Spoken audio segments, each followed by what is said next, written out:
ప్రియమైన దేవుని బిడ్డలారా, సహోదరి సహోదరులారా, మీకందరికీ ఉదయకాల శుభములు. ప్రతిరోజు హృదయ ప్రార్థన. దేవా, నా దేవుడవు నీవే, వేకువనే నిన్ను వెదికెదను. యెహోవా, ఉదయమున నా కంఠస్వరము నీకు వినబడను. నా ప్రార్థన నీ సన్నిధిని కాచి ఉంచుదును. నా మొర ఆలకింపుము, నా ప్రార్థనకు చెవియొగ్గుము. మమ్ములను బహుగా ప్రేమించిన మా ప్రియ పరలోకపు తండ్రి, మీకు మా వందనములు, స్తుతులు, స్తోత్రములు. 24 పెద్దలతో, 4 జీవులతో, కోట్లాది దూతలతో పరిశుద్ధుడు పరిశుద్ధుడు అని నిత్యము కొనియాడబడుతున్న తండ్రి, నీకు స్తోత్రములు. మీ ప్రియకుమారుడు యేసు ప్రభువు నామములో పరిశుద్ధాత్మ ద్వారా మీ సన్నిధికి వచ్చాము తండ్రి. దయచేసి మా మొర ఆలకించమని వేడుకుంటున్నాము. మీరు చూపిన ప్రేమకు, చేసిన త్యాగానికి మా విరిగి నలిగిన హృదయాలను మీకు అర్పించుచున్నాము తండ్రి. గడిచిన కాలమంతా నీ చల్లటి రెక్కల నీడలో కాచి కాపాడి, రాత్రి కాలమంతా మాకు మంచి నిద్రను, విశ్రాంతిని ఇచ్చి బలపరిచి, సజీవ లెక్కలో చేర్చి ఇచ్చిన ఈ నూతన దినమును దయాకిరీటముగా ఇచ్చినందుకు వందనాలు. ఈ దినాన్ని మాకు మీరు ప్రేమించి ఇచ్చారు కనుక మీరు మాతో ఉంటారు. ఎందుకంటే మేము మీ బిడ్డలము కనుక.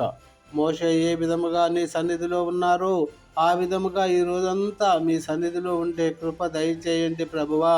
మా కుటుంబాలకు మీరే అధిపతిగా ఉండి ప్రేమ, సైక్యత, శాంతి, సమాధానము, ఆత్మఫలములను ఇచ్చి కాపాడండి, దీవించండి ప్రభువా.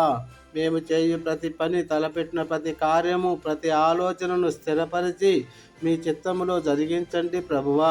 మా రాకపోకలందు మా చిన్నారులకు, మా బిడ్డలకు మీ కాపుదల భద్రతను ఇవ్వండి ప్రభువా.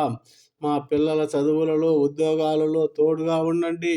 ఎవరైతే ఏ సమస్యలతో బాధపడుతున్నారో వారిని జ్ఞాపకము చేసుకొని వాటి నుంచి విడుదల దయచేసి ఆనందముతో నింపండి ప్రభువా.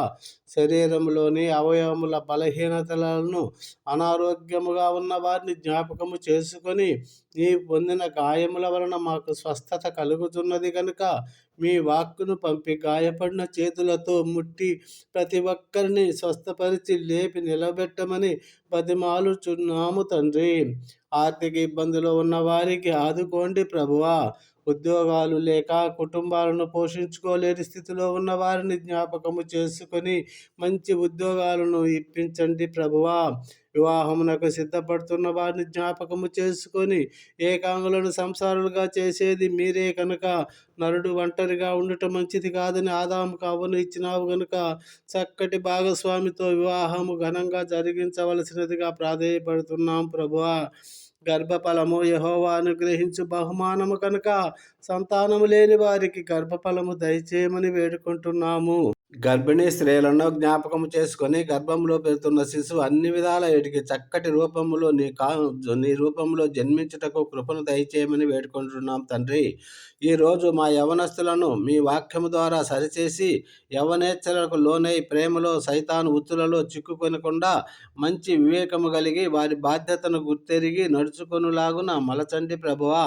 మా దేశాన్ని రక్షించండి. పాలిస్తున్న నాయకులకు మంచి జ్ఞానమును, మంచి మనసును, హృదయములను ఇచ్చి ప్రజలకు న్యాయము చేస్తూ మంచి పాలన అందిస్తూ దేశమును కాపాడుతూ దేశాన్ని అభివృద్ధి పదములో నడిపించే కృప నీయమని ప్రార్థిస్తున్నాము దేవా. మీ సేవ చేస్తున్న పాస్టర్సు, బిషప్స్, మిషనరీలను, సువార్థికులను, దైవజనులను, వారి సంఘాలను జ్ఞాపకము చేసుకొని మీ రాజ్య విస్తరణలో బహుగా వాడుకోమని ప్రార్థిస్తున్నాము తండ్రి. మా దేశమంతా, ప్రపంచమంతా నీ సువార్తను విని రక్షణలోకి వచ్చి ఉజ్జీవింపబడాలని ప్రార్థిస్తున్నాము. సువార్త ముందుకు వెళ్లకుండా ఆటంకపడుతున్న సైతాను క్రియలను యేసు నామములో లయపరుస్తున్నాము ప్రభువా. దేవుని పిల్లలపై, సంఘాలపై, మీ సేవకులపై జరుగుతున్న అఘాయిత్యాలను, దాడులను మీ బాహుబలముతో అరికట్టమని, రక్షణ లేని వారికి మారు మనసు రక్షణను ఇచ్చి అందరినీ నీ రక్తపు కోటలో భద్రపరచమని, నమ్ముట నీ వలనైతే నమ్మువానికి సమస్తము సాధ్యమనే విశ్వాసముతో మీ ప్రియకుమారుడు మా రక్షకుడు యేసు ప్రభు వారి మధురనామములో ప్రార్థించి పొందుకుంటున్నాము తండ్రి. Amen, amen. Thank you Jesus. God bless you all. Have a nice day. దేవుడు మిమ్మల్ని, మీ కుటుంబాలని బహుగా దీవించి ఈ రోజంతా కాచి కాపాడునుగాక. ఆమెన్.